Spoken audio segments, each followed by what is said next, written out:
ভুইয়া যে এখানে ঢাকা থেকে তেঁতুলিয়া এবং তেঁতুলিয়া থেকে তেঁতুলিয়া আমাদের প্রত্যেকটা অঙ্গ আমাদের লোক আছে, আছে না ভাই? সুমন ভুইয়ার হাত যে জায়গায় স্পর্শ লেগেছে সে জায়গায় ওইরকম শক্তিশালী দল তৈরি হয়েছে, ঠিক না ভাই? প্রিয় নেতা সুমন ভুইয়া উনি হাজারো লক্ষ মানুষের হৃদয়ের স্পন্দন, যাকে ধারণ করে এই 17টি বছর 17-18 যাই ধরে ভাই কথা বলবেন না প্লিজ, বলছি থাকে ওনাকে ধারণ করে আমরা এই অঙ্গনটাকে সৃষ্টি করেছি ওনার জন্য, সাজিয়েছি ওনার জন্য, উনি সাজিয়েছে আমাদের জন্য, ঠিক না ভাই? আমি হুঁশিয়ার উচ্চারণ করে একটি কথা বলতে চাই, এই 37 মাটি ও মানুষের নেতা সুমন ভাই, এখানে যদি ভিন্নতা প্রকাশ করতে কেউ চান, কোন আগ্রাসী মহল আমাদের চোখ রাঙা বা নেতা ওই দেখে যাওয়া হাসিনা প্রেতাত্মারা যদি আমাদের ভিতরে গন্ডগোল সৃষ্টি করতে চান, কসম আল্লাহ কঠোর হাতে দমন করবো তাদেরকে।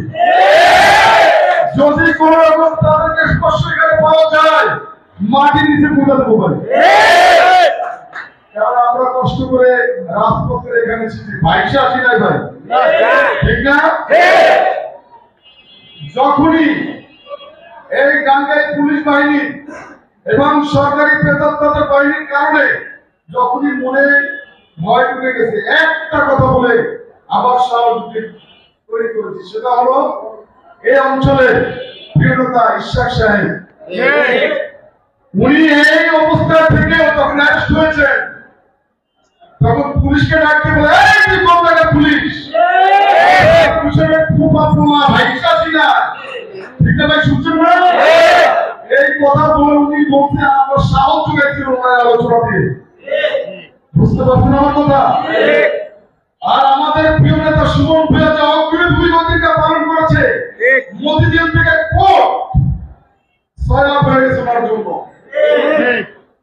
ওদিনকে উনি অ্যারেস্টের মৃত্যুর ভয় করে নাই, এই ইশাক সাহেবের সাথে থেকে উনি যুদ্ধ করছে পুলিশের সাথে, করে না ভাই?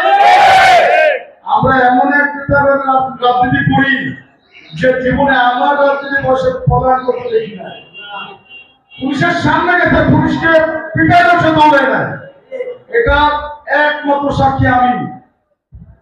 যখন আমরা লিগ বিতরণ করেছিলাম শ্রমিক দলের পক্ষ থেকে, আমাদের প্রিয় নেতা আমাদের সাথে ছিল, প্রধান অতিথি ছিল ইশাক সাহেব, এক সাইডে ইশাক সাহেব, এক সাইডে সুমন ভুইয়া, পুলিশের আচরণ করেছে আমাদের সাথে। সুমন ভুইয়াকে কয়েকটা পিটানো দিয়েছে, সুমন ভুইয়া আমাকে করাইতে বলছি, আমি নিজে সাক্ষী দৌড়াইতে বলছি, উনি বললেন দৌড়ে কোনদিন রাজনীতি হবে না, সেই সুমন ভুইয়ার সাথে আমরা আছি, বুঝাইতে পারছি? উনি প্রমাণ করে রাজনীতি করে না, ওনার আদর্শে আমরা বিশ্বাসী।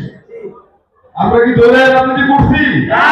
আমরা কখনো প্রবাই নেই, প্রবাই নেই ধরে ভাগ্য আমাদেরকে এনে দিয়েছি, ঠিক না ভাই?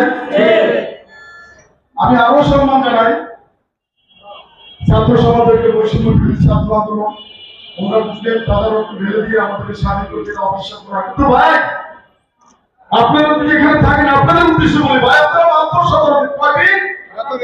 17 বছর রাজপথে থেকেছি ভাই, 3 করে রক্ত দিয়ে দেশ স্বাধীন করার জন্য মুক্তিযোদ্ধাদের ছিল। আমরা তাদের রেসপেক্ট করে তাদের সম্মান রেখে বলতেছি আমরা একই কষ্ট করতে, আমরা কম করি নাই।